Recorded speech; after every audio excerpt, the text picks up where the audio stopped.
Salam sejahtera dalam kasih Tuhan. Mari kita berdoa.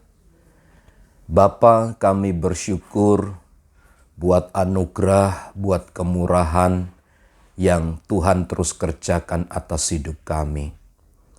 Pagi hari ini kami hendak mendengar dan merenungkan firman-Mu. Berkatilah kami dalam nama Tuhan Yesus. Amin. Amsal 20 ayat yang ke-30. Bilur-bilur yang berdarah membersihkan kejahatan, dan pukulan membersihkan lubuk hati. Ayat ini menunjukkan satu konfirmasi kepada kita tentang makna, tentang tujuan daripada sengsara Tuhan Yesus Kristus sebelum Dia berada di atas kayu salib dan mati untuk menebus dosa-dosa kita. Di dalam iman Kristen, semua orang pasti sepakat, pasti tahu bahwa kematiannya di kayu salib adalah dalam rangka menebus, dalam rangka membebaskan setiap orang yang berdosa. Membebaskan mereka yang sedang mengalami keterikatan dosa dan menggaransi mereka, menempatkan mereka di dalam sorga yang mulia. Sebab di dalam iman Kristen tidak ada cara lain selain melalui pengorbanan itu manusia dapat diselamatkan. Dan korban yang sempurna itu hanya ada dan melalui Yesus Kristus Tuhan. Dialah korban yang sempurna, di mana korbannya diterima oleh Allah Bapa untuk mendamaikan perseteruan antara manusia dengan Bapa.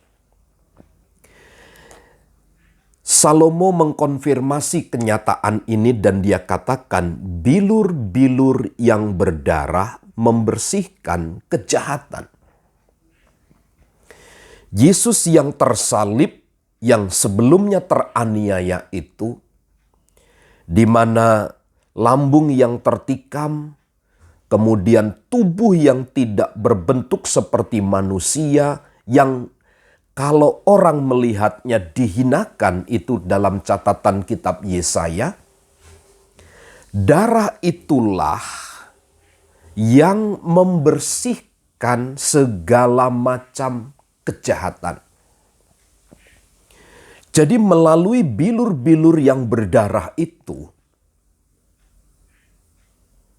kejahatan seberat apapun yang manusia lakukan, ketika seseorang percaya dan mengubah hidupnya, mengikuti kehendak Tuhan, maka dia berlaku hukum bahwa bilur-bilur darah Yesus itu yang membersihkan dari segala kejahatan.